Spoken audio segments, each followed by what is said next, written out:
मेरी उम्मत पे वक्त आने वाला है, होगा मेरा उम्मती, मगर परवाह ही नहीं होगी हलाल कर रहा है कि हराम कर रहा है।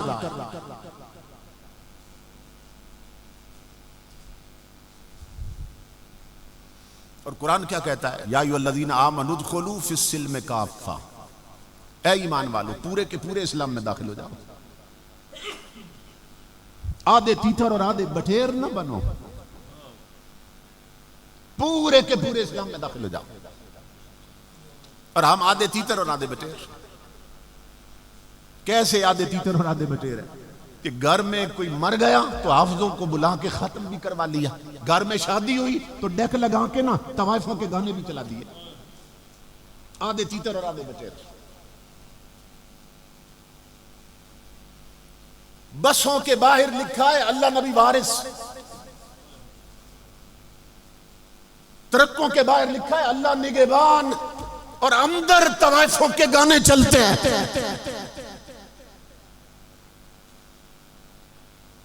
आधे तीतर और आधे बटेर।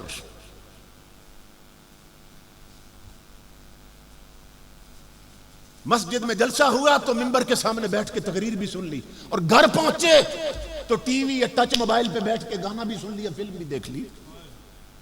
आधे तीतर और आधे बटेर।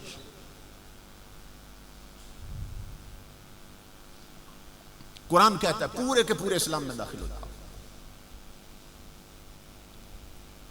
इमामुल अंबिया के गुलाम। अब देखें ना, हम चलते हैं तबीयत पे, और कुरान कहते हैं कि शरीयत पे चलो।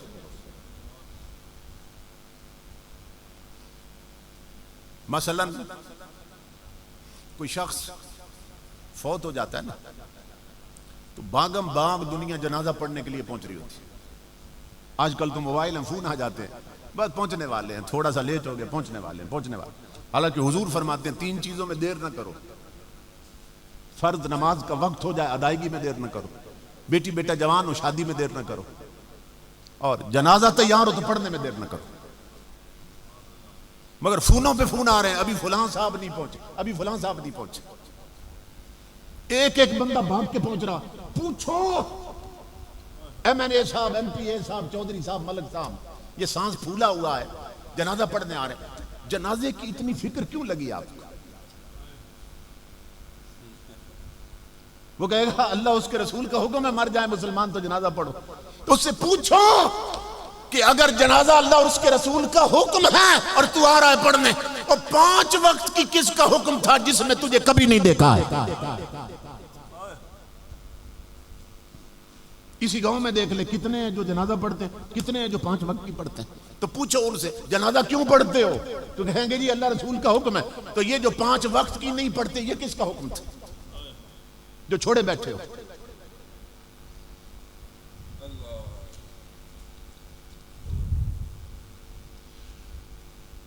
आपके इलाके में, हर इलाके में हरामखोर मशहूर होते हैं। बड़े बड़े अफसर हरामखोर बैठे होते हैं, रिश्वत के बगैर काम नहीं करते। आप उसके पास ले जाओ, खिंजीर भून के ले जाओ उसके पास, उसे कहो जी ये खाएं आप, देसी घी में पकवाया है। वो आपका गला काटेगा, तूने मुझे काफिर समझा, मुझे खिंजीर खिला रहा है। पूछो तो सही भाई नफरत क्यों है खिंजीर के साथ? वो कहेगा ये हराम है। तो उस बदबख्त से पूछो रिश्वत हलाल है? खिंजीर हराम है, भाइयों की जमीन दबाए बैठा है, वो हलाल है? वो खिंजीर न खाने वाले इसलिए कि वो हराम है, वो दूध में पानी मिला के बेचता है, वो हलाल है? तराजू में तोलते हुए डंडी मारता है, वो हलाल है? मिलावट वाला माल बेच रहा है, वो हलाल है? तेरे घर में गाने गूंज रहे हैं, वो हलाल है? सिर्फ खिंजीर हराम है, बाकी हर चीज हलाल। तो हम किस दर्जे पे हैं? मदीने से आवाज आ रही है तू कच्चा है, कच्चा है, नाम का है, मुनाफिक है। सुन, तेरा मुकद्दर उस दिन बदलेगा और मदीने से राब्ते तब जुड़ेंगे जब तबीयत पे नहीं नबी की शरीयत पे चलेगा।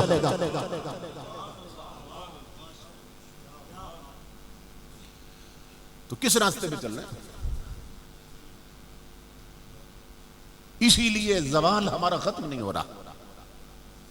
इमामुल अंबिया के गुलाम हमें मालूम नहीं ताजदारे कायनात का गुलाम बना के, उम्मती बना के अल्लाह ने हम पे कितना बड़ा एहसान किया, हमें इसका एहसास है। नबी अकरम सल्लल्लाहु ताला अलैहि वसल्लम ने फरमाया मेरी उम्मत पे एक वक्त आने वाला है। एक हदीस में 72 अलामतें कुर्बे क़यामत की हुजूर ने बयान किया, उनमें से सिर्फ 3 ले रहा हूं। इमामुल अंबिया ने फरमाया मेरी उम्मत पे वक्त आएगा वहुल्लियतिल मसाहिफ वसुव्विरतिल मसाजिद वतुव्विलतिल मनाइर। इमामुल अंबिया फरमाते मेरी उम्मत पे एक वक्त आने वाला है, हर घर में ना कुरान सजा संवरा पड़ा होगा। देख लें घरों में कुरान पर ना कीमती गिलाफ चढ़ा रखे, वेलवेट के गिलाफ, चमकीले भड़कीले कपड़े के गिलाफ। इमामुल अंबिया फरमाते हैं हर घर में कुरान सजा संवरा पड़ा होगा, मगर पढ़ने वाला कोई नहीं होगा।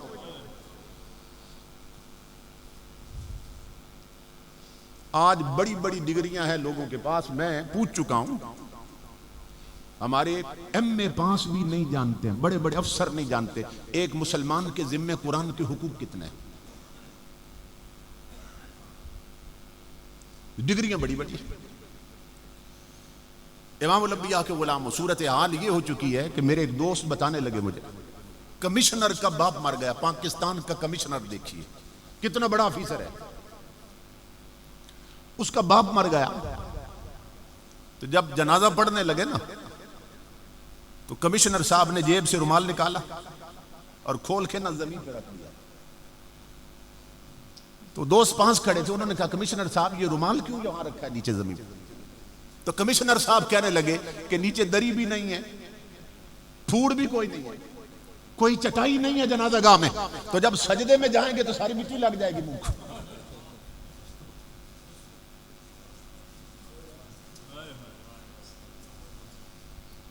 ये इस मुल्क का कमिश्नर है जो मुल्क बना कलमे के नाम पे। हुण दिल ते हाथ रख, सच सच दस है मुसलमान दा मतलब क्या? जे इश्के नबी नहीं सीने विच वत राज ईमान दा मतलब क्या? वत हिंदुस्तानी ठीक हाँ से इतने नुकसान दा मतलब क्या? 40 लाख औरतें बेवा हुई सुहाग लुटे तो ये मुल्क बना है। फिर हिंदुस्तानी ठीक हाँ से इतने नुकसान दा मतलब क्या? जिते पाक नबी दी इज्जत नहीं उस पाकिस्तान दा मतलब क्या?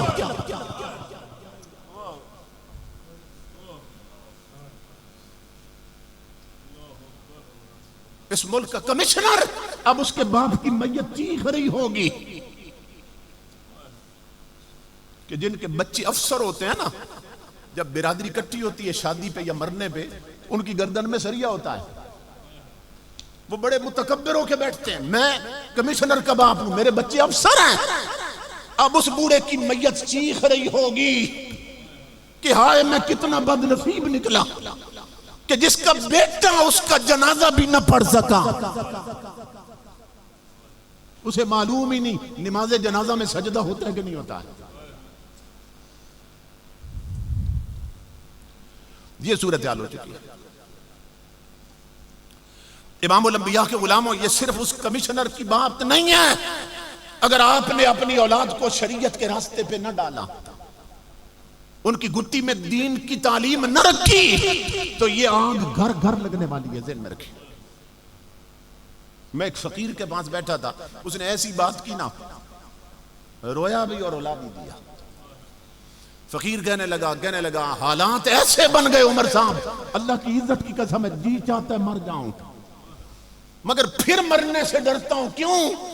कि लोग जनाजा खराब कर देंगे। अक्सरियत को जनाजा पढ़ना भी नहीं आता।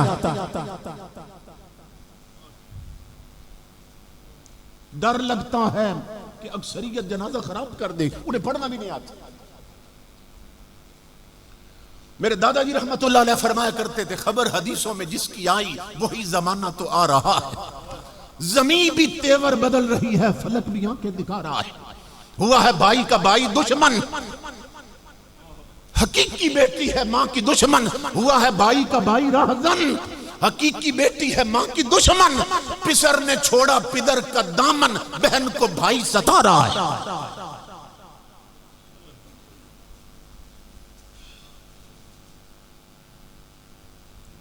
पराये को अपना माल समझे, पराये को अपना माल समझे, हराम को हम हलाल समझे, वो करे गुनाह और कमाल समझे। बताओ दुनिया में क्या रहा है? खड़े हैं मस्जिद में हाथ बांधे, ख्याल में है सब अपने अपने। इमाम मस्जिद से कोई पूछे नमाज किसको पढ़ा रहा है? बड़ी मस्जिद में एक बंदा नहीं जिसकी तवज्जो हो खुदा और रसूल की तरफ। मस्जिद मरसिया खां है कि नमाज ही न रहे। इमामुल अंबिया ने फरमाया वक्त आएगा वसुव्वरतिल मसाजिद, मस्जिदें हर धोख में, हर रोड पर, हर आबादी में संवार दी जाएंगी, मगर नमाजी कोई नहीं होगा। आज देख लें, जिसके पास पैसा आ गया, लोगों के पास मस्जिद बन रही हो ना मोहल्ले की, कोई कहता है कालीन मेरे जिम्मे, कोई कहता है साउंड सिस्टम मेरे जिम्मे, कोई कहता है घड़ियां मैं लगवाऊंगा, कोई कहता है टाइलें मैं लगवाऊंगा, मगर खुद नहीं आता नमाज पढ़ने। और नादान, ये 5 वक्त मुअज्जिन जो आवाज दे रहा है हय्या अलस सलाह हय्या अलल फलाह, इसने कालीनों को आवाज दी है या तुझे बुलाया है?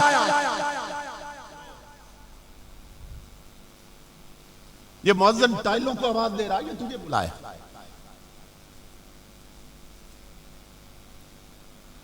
इमामुल अंबिया के गुलामों, हम उस नबी के उम्मती हैं कि जिनका मिलाद हुआ, जिनका मिलाद मनाते हर साल। तो मिलाद वाला आते ही दुनिया में सबसे पहले अपने रब के सजदे में गिरे। हुज़ूर साहब आका ने बता दिया अल्लाह का सजदा कितना जरूरी है। तो हम किस दर्जे पे हैं?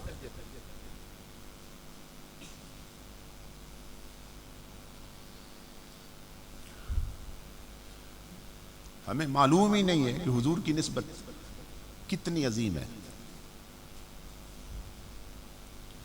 तो ये जो रबीउल अव्वल शरीफ का महीना है ना, ये तजदीद वफा का महीना है हुजूर के साथ, कि यहां से ना अहद करके उठो आका, हम जिंदगी बदल देते हैं।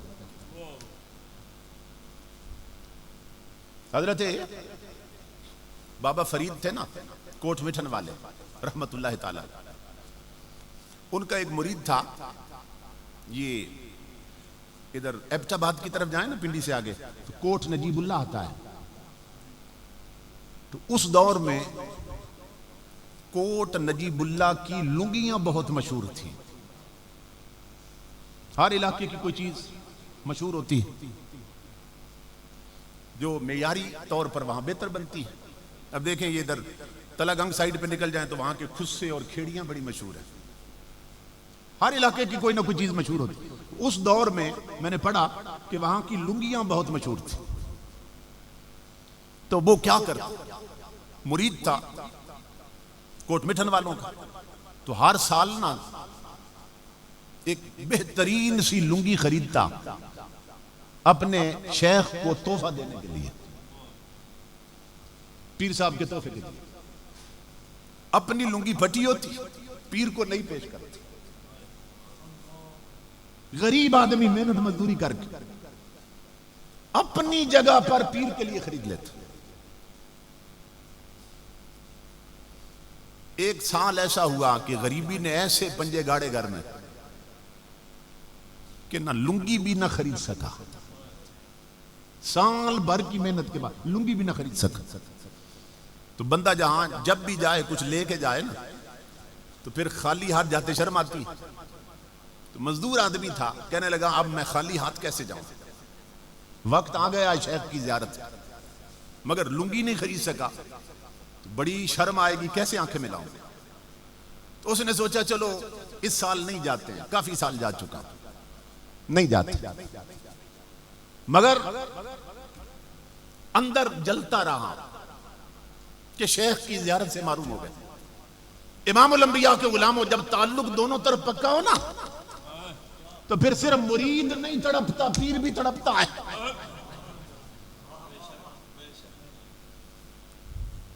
अगर शरीयत के पैमाने पर पीरी मुरीदी की जाए तो ताल्लुक फिर दोनों तरफ ऐसा जुड़ जाता है।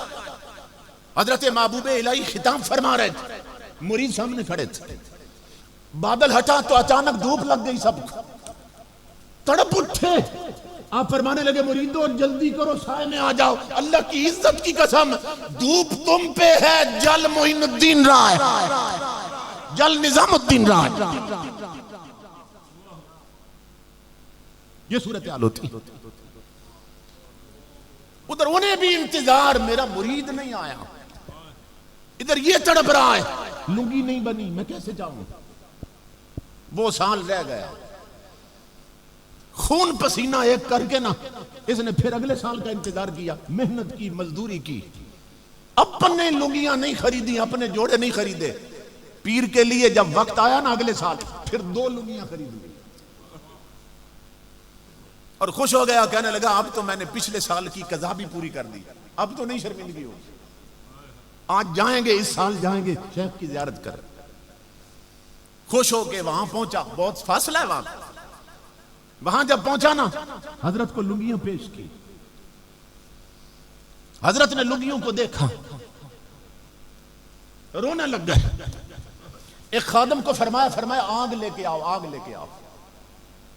वो आग ले आया खादम, आपने ना लुंगियां रख के दोनों को आग लगा दी,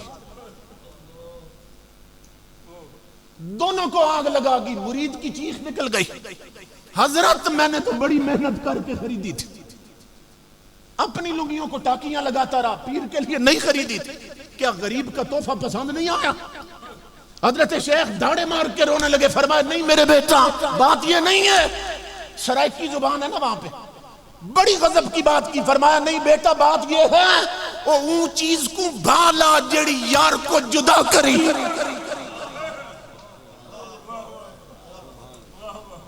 आग लगा इन लुंगियों को जिन्होंने मेरा यार मुझे नहीं मिलने दिया, चीज को आग लगाओ, चीज को भाला जेड़ी यार को जुदा करी। नारे तकबीर, नारे रिसालत, नारे तहकीक, नारे हैदरी, जश्न ईद मिलादुन नबी। मेरे भाइयों और जवानों और बुजुर्गों, आज घरों में चलते हुए टीवी, गूंजते हुए गाने, बहु बेटियों की बेपर्दगी ने तुम्हें हुजूर से जुदा कर रखा है। आज टच मोबाइलों में भरे हुए गानों और गलत मनाजिर ने तुझे हुजूर से जुदा कर रखा है। मदीने से आवाज आ रही, अगर मेरा सच्चा गुलाम है तो फिर ऊं चीज को भाला जेड़ी यार को जुदा करी।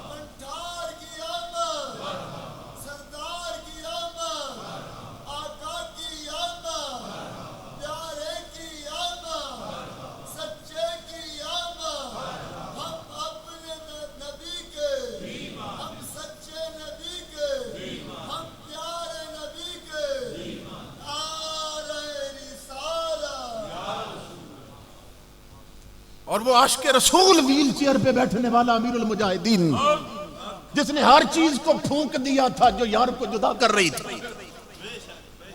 इमामुल अंबिया के गुलामों, फिर यार के लिए जेल काटी, फिर लाठियां बर्दाश्त की, फिर छेलंग हुई, फिर कारकुनों के जनाजे उठे, आशिक़े रसूल को घसीट कर नीचे उतारा गया, जिस्म पे कोड़े बरसाए गए, मगर ताजदार मदीना ने खैरात क्या दी कि जब धरने में बैठा तो अमीरुल मुजाहिदीन लगा, जनाजा उठा तो अमीरुल मोमिनीन लग रहा था।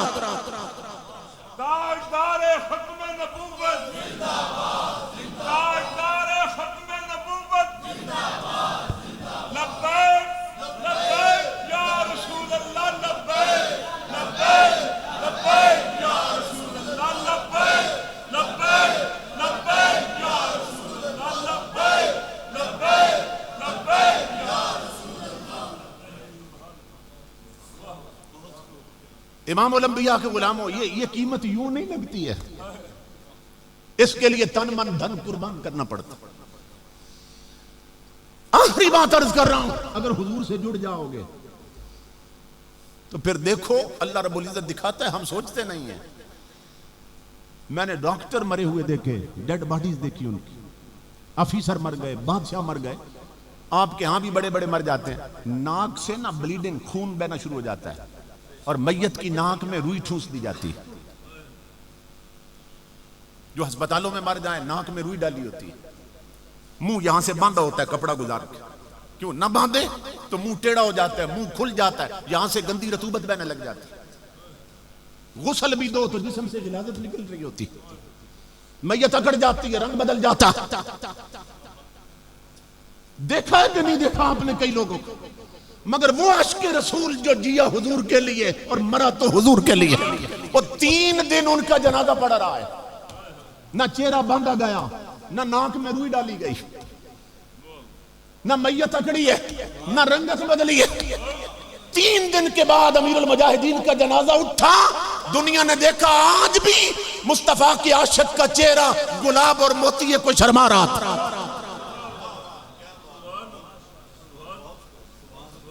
तो ये आवाज आ रही है मदीने से, नूर आंखों में तो चेहरों पे उजाले होंगे, मुस्तफा वालों के अंदाज निराले होंगे।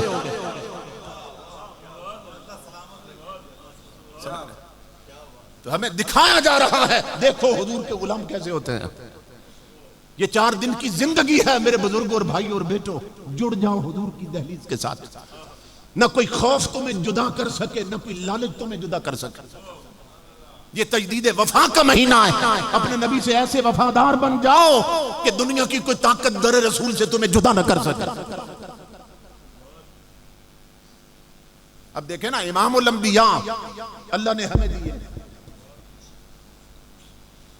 तो हुज़ूर सल्लल्लाहु अलैहि वसल्लम दुनिया में भी हमारे, कब्र में जाएं तब भी हमारे, हशर में भी हमारे। तो आवाज आ रही है, जब मैं हर जगह तेरा हूं तो तू हर जगह मेरा क्यों नहीं रहता? तू बाजार में मेरा क्यों नहीं रहता? असम्बली में मेरा क्यों नहीं रहता? तख्त पे मेरा क्यों नहीं रहता? जब टीवी पर फिल्म देखता है उस वक्त मेरा क्यों नहीं रहता तू? और जब मैं हमेशा के लिए तेरा बना तो उम्मती तू हमेशा के लिए मेरा क्यों नहीं बनता? ये अहले सुन्नत का नसीब इमामुल अंबिया के गुलामों कि अल्लाह रब्बुल इज्जत ने लब्बैक का प्लेटफॉर्म भी हमें दिया, दावत का प्लेटफॉर्म भी हमें दिया। दोनों प्लेटफॉर्मों पर अल्लाह ने आशिक दिए हुजूर के। फर्क सिर्फ इतना है, दोनों प्लेटफॉर्म अहले सुन्नत के, फर्क सिर्फ इतना है, दावत के प्लेटफॉर्म पर आशिक बनाए जाते हैं, इस प्लेटफॉर्म पर आशिक कुर्बान किए जाते हैं। इसलिए पैगाम है तुझको संभलना तो है, अब वक्त संभल जा, ए बहरे अमीक अपने किनारों से उछल जा, गाफिल तुझे पाकर ले आए हैं फिर जाल, तू बाज है बुलबुल नहीं बुस्तान से निकल जा, और बातिल से न डर जंग के मैदान में उतर जा, रख हक पे नजर माहो सुरैया से गुजर जा, कि तुझको हुसैन इब्ने अली ने ये वसीयत, मरना है तो डर मौत से, जीना है तो मर जा।